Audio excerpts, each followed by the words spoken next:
So yeah, just to clarify, gold silver ratio at 80, you purchase gold at 65. What would you be buying? You'd be buying silver because it's 80 or above, and you'd be switching your gold to silver.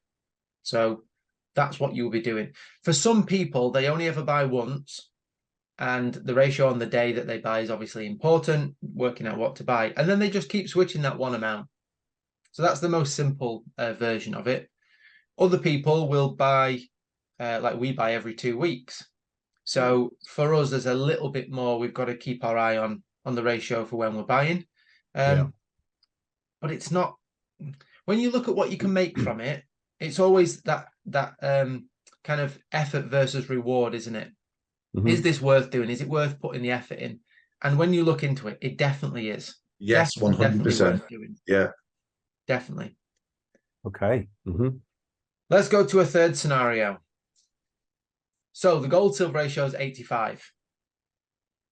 You purchase silver at 110. First off, what are you looking to buy? Silver. Silver.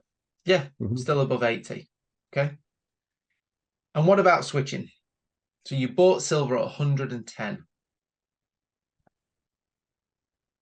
Switching to gold. Okay. So we've zoomed in on the graph. This is the same gold silver ratio graph. We've just zoomed in a little bit to highlight these points. Okay. This one, we've got to admit, is a bit of a trick question. I'm fucked them. You loaded us up. You loaded it. We'll tell you why.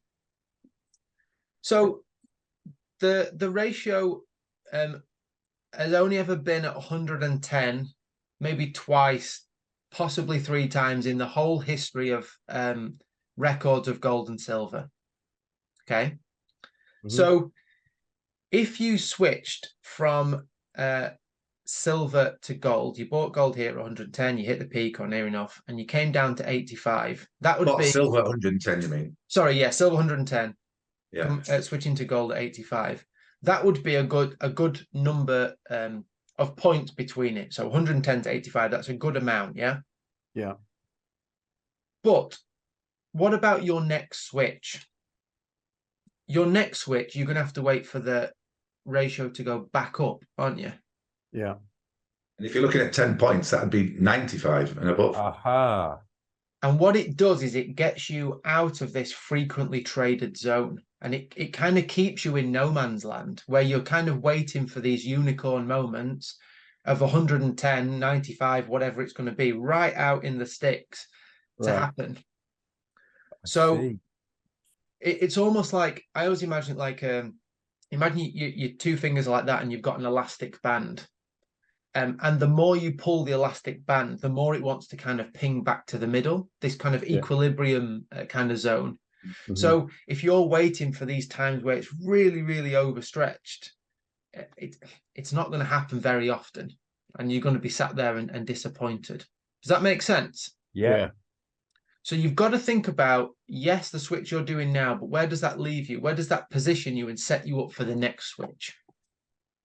And 85 from 110 puts you in no man's land a little bit too much.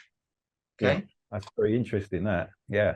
Yeah. So you would make more metals, but you might not be able to switch again for a very long time. 30 odd years or something.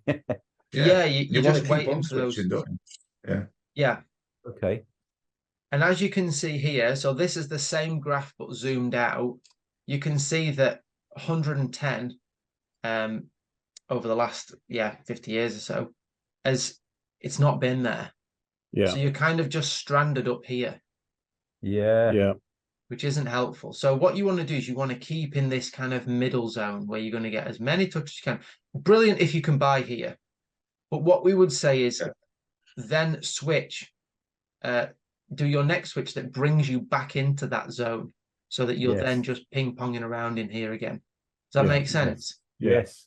So, just to give you a real life example, guys, I sat with my brother just a few days ago, and he's been buying metals, gold and silver, for last 6-7 years after we started at them, you know, working with our guys. And he's bought silver about 110, 114, I think it was, or something. He's bought silver at. and he was wanting to switch, and I was like, no, no, no. And this is where this scenario came from, because we looked at it and we thought, no, leave your silver alone.